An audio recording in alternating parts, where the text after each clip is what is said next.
Investors expecting a 75 basis point rate hike following that strong jobs report we got this morning. Still, surprisingly, stocks are aiming for a rare winning week. We could have had a sell-off this morning, and we didn't. Let's dig into this with former investment banker and war on small business author Carol Roth and Market Gauge Group Managing Director Michelle Snyder. It's great to have you both. And Carol, I'm going to start with you on this. You know, here's the big question mark for the markets, I think, right now, is that here you have a strong labor market, a strong jobs report this morning.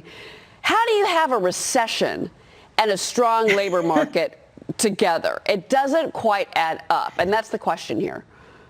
Yeah, I think, Cheryl, if you look at this, this is not a systemic situation like we've had in the past. This is a situation that was caused by government mandate. So it's a different situation, supply constrained. So all of the data from before goes out the window. Yeah, no, I think you're right. And certainly, again, look, the day is early. We could still have a sell-off by the afternoon. But, Michelle, you know, I was looking through the data that we got as far as average hourly earnings, 0.3% jump month over month, about 5.1% year over year. I mean, within the report itself, okay, we had a small tick down on government jobs. But overall, if you go through the report, it looks like the labor market is strong, and that tells me that the Fed is doing its job, at least on the employment side. Well, yes and no, because the labor participation rate was actually lower, which means more people quit their jobs, whether they be part-time or full-time. And we still have close to 11 million jobs that need to be filled in this country. So we still have this trend towards either not going back to work or holding out for higher wages.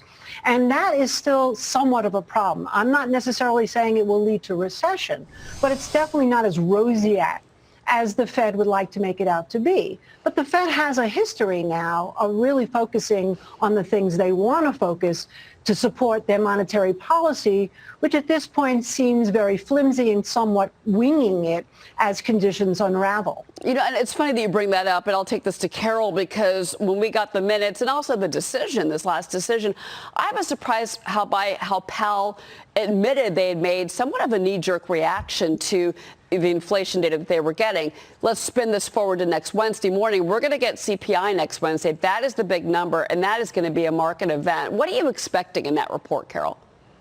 Yeah, I mean, I certainly think for the next several reports, we're probably still seeing a headline number that's, in the 8.5% to 9% range. Maybe core comes down a little bit. But we do have this huge disconnect between the Fed tools and what's happening in the overall market. The Fed is trying to attack the demand side of the equation, but all of the inflation issues are coming, as I was alluding to before, from supply issues. So I think there's just a disconnect in terms of tools. I do like to see something that's a little bit more normalized, but I do worry that they're going to end up going too far at the wrong time. And that we are going to see this recessionary data, because the other piece of this is that when you look at a recession, obviously that is adjusted. The GDP numbers are on a real basis, adjusted for inflation, and I'm just not sure that the consumer on a inflation-adjusted basis is going to be able to make up the differential. And also too, Michelle, we used to look and focus, as did the Fed, and I guess they technically still do, on the core numbers. But that is not what the American people are feeling. That's not what they're suffering through right now. It is food and it is energy. That's where the pain is for everybody. Having said that, on a more positive note, I'm going to try and keep this positive. We are seeing oil pulling back a little bit this week. We've gotten a little bit of a break on WTI and also on gas prices. It's a few cents. I realize that may not make anybody watching right now feel any better, but it's something. Well, yes. And so I'll try to keep it positive with you. Clearly, though, we do have a food and energy crisis that doesn't look like it's going to abate any soon, and not just obviously in the United States. In fact, even Norway now is reporting more food poverty than they've ever had. And that's an oil-rich country. So there's another disconnect. But really, if you just go back, I love to look at the 70s because the 1970s are the best parallel we have. And the one word that the Fed is alluding to but won't use is stagflation.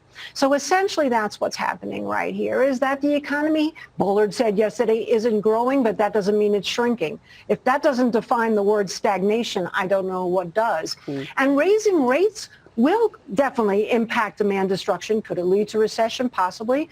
But more importantly, it doesn't really do very much to control the prices of food and energy if they decide to go higher. And right now I would focus more on the natural gas because that seems to be the biggest problem, particularly they're saying and Germany is just going to run out of energy altogether. Yeah, no, you're right. Obviously, the Russian attack on Ukraine has exacerbated that nat gas contract. Ladies, it was great to have you both on with me. And I got to say really quick, Michelle, you know, we need a Ronald Reagan. We need a modern-day Ronald Reagan to come in and fix this economy. If you want to go back to 1980 and 1981, I don't know where he is, but he's out there somewhere. One can hope. Guys, thank you very much. Carol Roth, Michelle Schneider. Thank you.